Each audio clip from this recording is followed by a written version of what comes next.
So pre-tax contributions or pre-tax accounts are like the traditional IRA, 401k, 403b. After-tax account are typically, when I say, do you have any after-tax? Is this after-tax money? I'm usually talking about bank accounts or brokerage accounts or anything like that. But there is a retirement account called a Roth IRA, which you most likely have heard about, which is after-tax money. But the money that you put in is not tax deductible, but you don't have to pay the tax on the money coming out.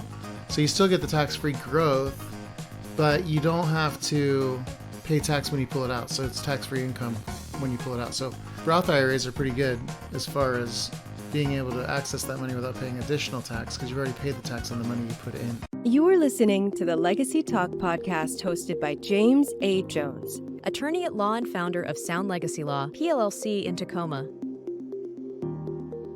Attorney Jones is here to talk about how to best protect your family, assets, and wealth.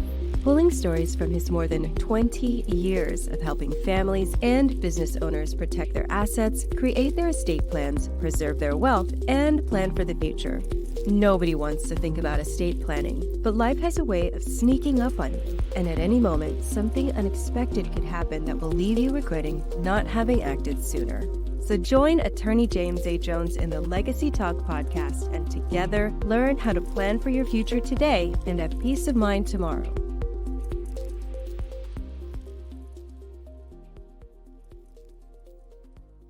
Welcome to Legacy Talk. I'm your host, James Jones. I'm an estate planning and probate attorney from Tacoma, Washington. I've been practicing for over 20 years, and my main practice areas include estate planning, probate, and estate administration. On Legacy Talk, we discuss topics surrounding families and estates. Estate planning can often be a confusing and complicated topic, but my goal with this podcast is to make it accessible and understandable to those who need it. So if this is something that interests you, I'd appreciate it if you click the subscribe button and like this episode so that you can follow along as we break down the barriers to estate planning. I'm excited to get to today's episode. Today's episode's topic is retirement accounts and estate planning, how to integrate your IRA and 401k. Because retirement accounts are treated differently than the run-of-the-mill accounts that you might have and other assets that are part of your estate plan, and must be specifically addressed as part of an effective estate plan. So on today's show, we're talking about retirement accounts and estate planning, how to integrate your IRA and 401k. So let's get to it. Most people have retirement accounts right at work. If you work for a company, you have a retirement account. If you work for Boeing or Microsoft or the mom and pop down the street, you probably have an IRA or a 401k. You might have a 403b if you're a government worker. These are accounts that are specifically authorized by U.S. law that allow you to save for retirement in a tax-free manner. So they allow for tax-free growth of retirement savings. But because they're established through U.S. law and bound by U.S. law, they're complicated and treated differently than your run-of-the-mill checking account or brokerage account, right? Or CD or whatever like that, right? And so they're complicated. And so we have to treat them differently so that we can maintain the tax-deferred nature of the account. So there's things that must be considered when coordinating these IRA-style accounts with your estate plan and making sure that you consider all of these details that are necessary is essential as part of an effective estate plan. So today we're going to discuss some things to consider with regard to your retirement accounts and how we make sure that those accounts are effectively integrated within your estate plan. And so let's get to it. So just to start off, I'm going to mention this, okay? I'm not a financial advisor. I'm an estate planning attorney. I'm not giving financial advice with regard to how to deal with your IRAs or 401ks or anything like that. That's something that you should use your financial advisor for. If you don't have a financial advisor, go back and listen to the episode I did with Melissa Cornier, who's a friend of mine and financial advisor, as to why we should have one, right? It's really important that you have someone that's an expert or professional to help you with your financial assets as far as investing advice, retirement planning, things like that. So to start off, I really recommend talking to someone that's a financial advisor with regard to all of these issues as far as investing, when to take money out, when to put money in, where to invest it, all of that kind of thing. The discussion today is going to be about how these types of accounts can integrate with your estate plan and work with your will or trust or whatever, right? To make sure that they get distributed and coordinated with how your other assets are distributed. And the other thing that I want to mention is a retirement account, like there's 50 million different kinds of, probably not that many, but probably not that many, but there are a lot of different kinds of retirement accounts, right? The 401k, 403b, the IRA, the Roth IRA, the SEP IRA, the simple IRA, like there's a billion different kinds, right? And there's more than I even know, okay? Essentially, when you retire, when you are no longer a part of like a company or a school district or a governmental agency or whatever, that retirement plan, more often than not, converts into an individual retirement account. Okay, so that 401k, if you do it right, and hopefully you talk to your financial advisor, but when you leave your company and retire, you don't just leave that in the 401k plan, you put it in an IRA typically that you control. And you control where that money's invested, and you have way more control in that than you would in like a institutionalized 401k that's sort of set up for the typical employee that doesn't want to look at their stuff. So when I say IRA, I may just say IRA, and I may not say 401k, I may not say 403b. When I say IRA, I mean retirement account, okay? Or when I say a retirement account, I mean IRAs, 401ks, 403bs, all that stuff, okay? Just to set the table on that, okay? So that's the first thing that we want to talk about is understanding these retirement plans, okay? Retirement accounts like traditional IRAs or Roth IRAs or 401k plans are instrumental in building retirement savings. They're traditional IRAs and 401ks which offer tax-deferred growth, meaning that money that you put into those types of accounts is tax deductible from your income, and the earnings grow tax-deferred until they're withdrawn. So that means when you put money in an IRA, a traditional IRA or a traditional 401k, all the growth on those assets is tax-free, right? There's no taxation, or tax-deferred, I guess I should say. And fees are a lot cheaper too. So there's benefits to it, which talk to your financial advisor about that. But when you pull the money out, the government wants the tax, okay? So that we've been waiting all these years, we've been waiting 30, 40, 50 years for you to pull this money out. We're going to tax it when it comes out, okay? On the other hand, Roth IRAs are accounts where you put in after-tax contributions. So pre-tax contributions or pre-tax accounts are like the traditional IRA, 401k, 403b. After-tax account, they're typically, when I say, do you have any after-tax, is this after-tax money? I'm usually talking about bank accounts or brokerage accounts or anything like that. But there is a retirement account called a Roth IRA, which you most likely have heard about, which is after-tax money. But the money that you put in is not tax deductible, but you don't have to pay the tax on the money coming out. So you still get the tax-free growth, but you don't have to pay tax when you pull it out. So it's tax-free income when you pull it out. So Roth IRAs are pretty good as far as being able to access that money without paying additional tax because you've already paid the tax on the money you put in. Whereas with a traditional IRA, you haven't paid tax on that money. It comes out later. Okay? So retirement accounts are not the type of an account where, so typically if we're going to talk about a trust for an estate plan, and trust is something that avoids probate. In most cases, it can avoid estate taxes, right? Things like that. When we talk about trusts, we talk about those assets being retitled in the name of the trust, certain assets like your house typically, or your bank accounts, or your after-tax brokerage accounts, like your investment accounts, CDs, stuff like that. I always advise, hey, make sure those accounts are titled in the name of the trust so that they avoid probate. We don't retitle individual retirement accounts into the name of the trust. And the reason why is because a trust can't own an individual retirement account. An individual retirement account is owned by an individual, human.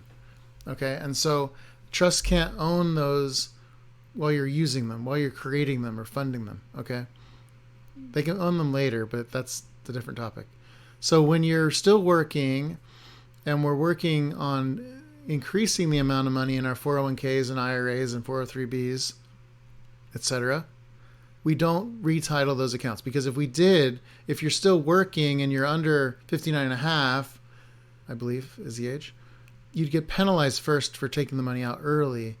And secondly, you'd have to pay the tax on the money that you put out. So because an individual has to own that account and a trust can't while it's being funded, right, and growing tax deferred, we don't retitle those accounts, okay?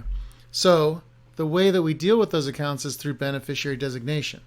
And making sure that these beneficiary designations are correct is essential on your estate plan. So these designations dictate as to who's going to inherit these retirement accounts when the owner dies, right? These beneficiary designations bypass probate. So we want to make sure the assets are in trusts when we do a trust plan so that we can avoid probate. Beneficiary designations also avoid probate. So by designating your beneficiaries on your IRA accounts, that will also avoid probate. So that doesn't, by not putting them in the trust, is not fatal to the probate avoidance part of an effective trust estate plan, okay? But we want to make sure that these beneficiary designations sync, okay? And we'll talk about that in a minute. And we want to make sure that these beneficiary designations are updated when things change, right? When there's a marriage or a divorce or a birth of a child, right? Or a death of a beneficiary, we want to make sure that these beneficiary designations are the way we want them. So we want to look at them as regularly as we look at our estate plan, 2 to 3 years, every 2 to 3 years, or major life events. You want to look at those things, okay? The third thing to consider with regard to your retirement accounts in your estate plan is the tax implications, okay? The tax treatment of inherited retirement accounts based on their type, which is a traditional versus a Roth IRA, and the relationship to the beneficiary, to the owner of that account, like a spouse versus a child or a non-spouse. Traditional IRAs and 401ks inherited by a non-spouse typically require that distributions are subject to income tax, whereas the Roth IRA, like we talked about, don't require income tax upon distribution. And there's different ways they're treated if it's a spouse that owns the account or inherits the account versus if a child owns the account, okay? So some strategies to consider with regard to your estate plan are basically dealing with a direct beneficiary, right? You can name your spouse as a beneficiary. Typically, that's your primary goal, is your spouse is the primary beneficiary of your retirement account because they have more advantages, which we'll talk about in a minute. But you can also, for younger kids or for your children in general, you can name trusts as beneficiaries of these IRA accounts to provide control over distributions, protect those assets once they come out, because they're going to have to come out. Okay, they're going to have to come out of that retirement account over a period of time, which in most cases is 10 years. There was an act called, a new law in 2019 called the Secure Act, which basically indicates or requires that anybody but a spouse that has an inherited IRA must take that money out within 10 years. Okay, because they want their money. The simple truth to it is this money's been sitting in there tax-free and the government wants it and they need it. And so they're going to make you take it out, okay, within 10 years in most cases. So by putting those assets in a trust for minor beneficiaries or beneficiaries that aren't great with money, or beneficiaries who are getting a lot of money and you don't want them to have additional estate taxes, a trust is a significant benefit. And then another thing to do is if you have a large estate or if you want to make charitable contributions, giving retirement accounts to charity is a huge benefit because oftentimes those are tax-free to the charity, and you get a write-off, of course, for giving that money, right? You get a write-off for giving that money to charity. And so that's just something to consider. You can also put them into certain trusts like charitable remainder trusts and other things like that, which we're not going to get into today. The fifth thing to consider, there's something called, you may have heard this, you probably have if you're contemplating retirement or have done any research or thought about IRAs or retirement accounts, the dreaded RMD, required minimum distributions, okay? When you retire, at a certain age, you have to start taking RMDs, which is a percentage of your retirement accounts, 4% or something like that. It's variable, I think, but it's around 4% that you have to take at least this much every year, okay? Whether you need it or not. And the reason why is they want to pull the tax off that distribution. Because otherwise, that's going to just sit there, maybe never get taxed if they don't make you take it out. And so RMDs for inherited accounts are still required. And under the Secure Act, like I mentioned, most non-spouse beneficiaries have to take these inherited accounts out within 10 years of the owner's death. And so it's harder to stretch these out. You used to be able to do a stretch IRA, which would allow you to lengthen the period of time that the money was in an IRA versus having to take it out in 10 years. Can't do that anymore in most cases. And so you want to make sure those required minimum distributions are taken. And if it's a minor beneficiary or a younger person that's a beneficiary, ideally those required minimum distributions are reinvested in something, right? And they're not just taken out of, say you put a retirement account into a trust or name a trust as beneficiary. You want to make sure that those retired or required minimum distributions are considered as far as remaining in that trust, right? They're just not going to the beneficiary directly. The beneficiary can reinvest those in a brokerage account into other stocks so that those assets don't have to be taxed later, right? Because in 10 years, if you inherit $1 million IRA or something, that $1 million will be out of your trust and back into your taxable estate if you take all those RMDs in 10 years and don't leave those in the trust. So that's important to consider RMD manipulation. So the next thing to consider is, who is your beneficiary? Spousal versus non-spousal beneficiaries. So regarding a surviving spouse, the surviving spouse can roll an IRA into their own IRA, or they can opt to take it out over 10 years, whichever makes the most sense to them. Non-spouse beneficiaries, like I've been saying, have to usually take it out within 10 years. If they're a minor child of the person who owned the IRA, like if your child is a beneficiary, that child doesn't have to take that money out till they're 21 in most cases, or even start taking RMDs, I guess I should say. They don't have to take it out when they're 21, but they don't have to start thinking about taking it out until they're 21. Also, disabled children or people, right? If you name disabled people, they aren't required under that. There's exemptions for them under the 10-year rule, which we won't get into the specifics of those, but there's a couple options. So the spouse doesn't have to take it out within 10 years. Minor children don't have to start taking the money out till they're adults. And then potentially disabled people don't have to take the money out under that 10-year window either, as long as they meet the exemption requirements. Number 7, as far as things to consider, is the overall coordination with your estate plan. Okay, so a lot of the time, retirement accounts, okay, I'm going to do my will and my trust, and I'm going to give this much to this kid, this much to this beneficiary, I'm going to give this to charity. And a lot of the time, those retirement accounts are just sitting out on their own, right? They're just like, well, I've got a beneficiary on those, I don't worry about them. But are they synced basically with the plan? Are you considering, like, if that's your biggest asset or one of your biggest assets, you have $1 million or $2 million in your IRA or something after a long career and great growth in the stock market, which in many cases you can, do you want that whole amount to go just to one beneficiary, or do you want to make that match what your other estate plan basically says or what your documents say? Okay, so we want to coordinate and make sure that beneficiary designations complement the provisions of wills or trusts and avoid conflicts and avoid unintended consequences, right? We want to make sure that if it makes sense to give a minor kid some IRA money because they can hold it longer than an older kid, maybe that makes sense to give the younger kid the money first. They can hold that tax-deferred growth longer than an older kid would. So those are some things to consider. And like anything with estate planning, you want to make sure that you're regularly reviewing this. The laws change frequently. We just had this major law change in 2019. And these laws have changed quite a bit over the 21 years I've been practicing. They've changed a few different times. And so we want to make sure that we're up on that and that our plan still matches the law and makes sense under the law or new laws. Okay, so we want to regularly review these IRA accounts and our estate plan with your financial advisor, of course, and then also with your estate planning attorney. You want to make sure that stuff is considered and thought about regularly, every couple of years, or major law changes or major life changes. That's when you want to look at it and make sure that your current intentions are the way that they want to be, right? They the plans and how they're used still meet your goals. And with that, I'm going to plug again for a financial advisor. You want to have a financial advisor.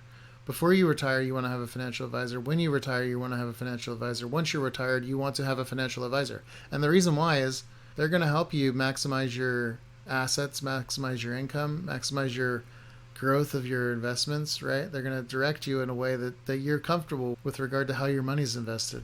And so it's essential to consult with them and have them help you with your accounts, because it's a full-time job to follow the stock market. It's not easy, and that's their job, okay? They can provide that professional guidance based on your individual circumstances and ensure that the retirement accounts that you have and your other accounts too are integrated properly with your estate plan. Okay, so plug number 2 or 3 for financial advisor guidance on that. So, okay, this brings us to our story time. And here's the thing, right? Retirement accounts and estate planning is not the sexiest topic. I'm not it's not my favorite topic that we've talked about on this podcast. And there's not a lot of examples of, this terrible thing happened because this didn't work, right? Or I've got this very specific example of this retirement plan didn't get coordinated properly, like I do for a lot of different other topics, right? Like not having a plan, not doing it right with kids, or not omitting people, or omitting people. There's all kinds of consequences. But for estate plans and retirement accounts, there's not a lot of situations that come to me, even after 21 plus years of practice, where I said, well, this was a terrible situation. We need to talk about it so people are aware. There's not a ton of those that I've come across.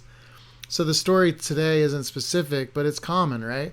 Because most people that I meet with that are retired or pre-retirement, their biggest asset, even bigger than their house in many cases, is their retirement account, right? And in Washington, we have a very low estate tax threshold, which is just over $2 million, $2.1 million.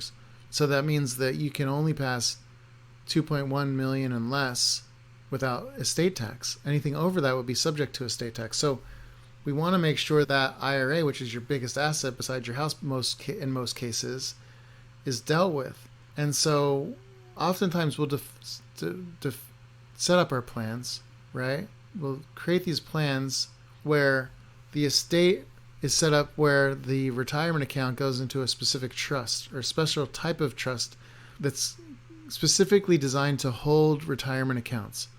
And this trust is usually built into other trusts. Usually they're irrevocable, parts of irrevocable trusts, like a bypass trust or a credit shelter trust, or an irrevocable trust that you might set up for your beneficiaries, like your kids, like a dynasty trust, which we've mentioned a little bit. And so we create these internal IRA retirement account sub-trusts that specifically deal with the IRAs. And the purpose of them is to make sure that we're taking advantage of the laws and how much time we can keep these funds in the trust. And they're part of the trust, but they're still maintaining as much as possible the tax-deferred nature of the account. And so we specifically use these trusts to allow for an individual to hold a retirement account in a trust, still take the RMDs, but the RMDs oftentimes can stay in the irrevocable trust and be put into like a brokerage account or another kind of account that would allow for that money to remain in trust, remain tax-free as far as estate taxes go, but still be available for the beneficiary for their benefit. And this can provide significant benefits over other ways, right? Because here's the problem. Specifically when it's a surviving spouse, if we say, okay, well, I've got $1 million in an IRA, my house is worth $1 million, and I've got a $500,000 or $1 million brokerage account or something. So they've got a taxable estate, but the IRA is just designated to the surviving spouse. And the problem with that is that money is going to be part of the surviving spouse's taxable estate. Whereas if you name it to a specific trust that can hold that IRA for the surviving spouse's benefit, that money can be sheltered and not includable in that person's taxable estate. So there's things to consider there. And it takes a little bit of thought and a little bit of nuance to make sure that's done correctly and for the benefit of the couple or individual who's doing this estate plan. So that's the story. That's what we're going with this week. So hopefully it's something interesting. So last couple of weeks I've toyed with this in the news segment or what's new in estate planning. And here's the thing, right? estate planning isn't a very rapidly changing area of law. At least it's not fast enough where there's something brand new every week that I'm going to bring up. Okay? And so, on a weekly podcast, finding something novel or interesting about estate planning changes or innovative things within every week's episode is not going to work. And so I've thought that I would mention something good as part of this.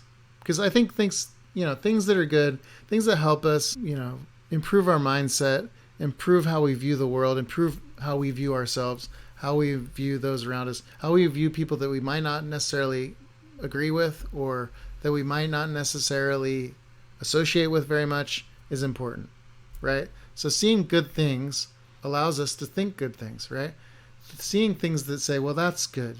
Society is still good despite its flaws, I think is a positive thing. So if there's not anything interesting in the news of estate planning, I'm going to include something good in this segment. So this is the something good in the news segment. And I found this, I was looking for an article, I was just reading through, Googled headlines or whatever. And I come across this study. Watching sports can be good for you. Okay? This is something that's interesting to me because I like sports, and I know a lot of people like sports. This is from the Good News Network. And it says this: beyond simply providing entertainment and relaxation, watching sports fosters community and belonging, which benefits both individuals and their society. A team of Japanese researchers used a multi-method approach that found that sports viewing activates brain reward circuits, leading to improved well-being. This is especially true when watching popular sports, and this is in Japan, so the popular sports in Japan are baseball and soccer. Here it would probably be baseball, football, basketball as the biggest, most popular sports. Maybe hockey, depending on what region of the country you're in. Maybe soccer, depending on what region of the country you're in. So watching popular sports can notably boost both physical and mental well-being. But this is less true with sports that have lower popularity, like golf. Golf is a very popular sport, but it's a segment of society that likes to watch golf or play golf. It's not the vast majority of us who, almost everybody watches football or watches baseball once in a while. Seems like we always love football around here nowadays. Football has overtaken baseball as the most popular sport. Anyway, Associate Professor Sato from the Faculty of the Sports Sciences at Waseda University, the team found that watching sport, particularly in large crowds, goes beyond entertainment by fostering a sense of community and personal belonging. This sense of connection not only makes us feel good, but also benefits society by improving health, enhancing productivity, and reducing crime, said Professor Sato.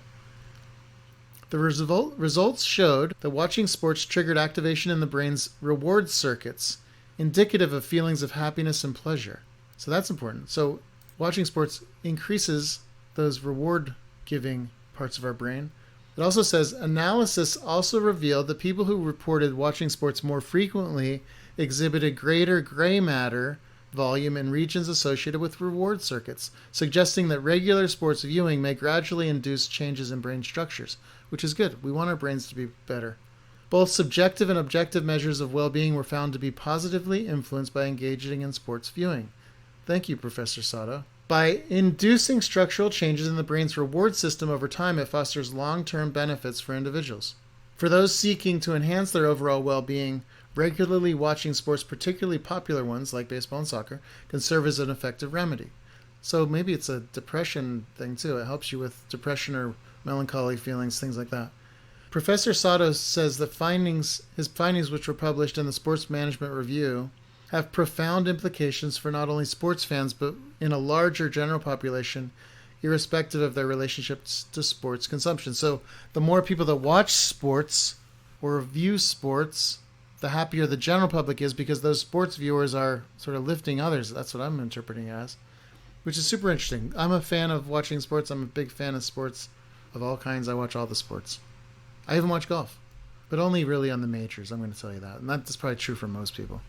Anyway, but sports people, those sports fanatics who are married to non-sports people or with non-sports people, I say this: you're welcome. So when you're watching the game, or you want to go to the baseball game or whatever in the summer, or Seahawks or whatever, right? Just tell them the health benefits, and that might get you in. Okay, honey, I need to watch this game. So if you're wanting to go to the baseball game in the summer, if you're wanting to go watch the football game or soccer or whatever it is, any kind of sport event, and your partner's like, well, we really don't want to go to that. I don't really want to go to that game, or, can we just relax? Tell them about the health benefits of going to that game, watching that game. Even watching it on TV, I think, helps. And sports is one of those things where, regardless of our political views and our social views, it's a place where people of different socioeconomic circumstances, different political circumstances, religious circumstances, all those things can sort of get together and back one team, right? So it really is good for us as a society if we're trying to be better. We've got a lot of division these days, unfortunately. And so hopefully that sport, viewing can maybe help with that. And camaraderie that you get, at the game, and you high five some guy that you don't know behind you because the guy hit a home run or whatever, right? Or scored a touchdown or a goal or whatever sport you like, or I don't know. I don't know what you do at the golf tournaments. Maybe the hole-in-one might get you there. Or birdie, I don't know, for your great player if he wins. Anyway, so that's my thoughts on that. Anyway, I think it's good. So something good will come. If we don't have a great estate planning story, we'll talk about something good instead. Okay? And that's it. That's it for today's episode. Thanks for listening to today's episode of Legacy Talk. If you liked today's episode and would like to learn more, please like and subscribe for more great content. I've been your host, James Jones. To your legacy. Thank you for listening to the Legacy Talk podcast by attorney James A. Jones. If you found today's episode helpful, we ask that you like and follow us on all major platforms so you don't miss out on the latest episode. If you have questions for Attorney Jones, reach out at info@joneslegacylaw.com or visit our website at joneslegacylaw.com. Join us again next week for another episode of the Legacy Talk podcast.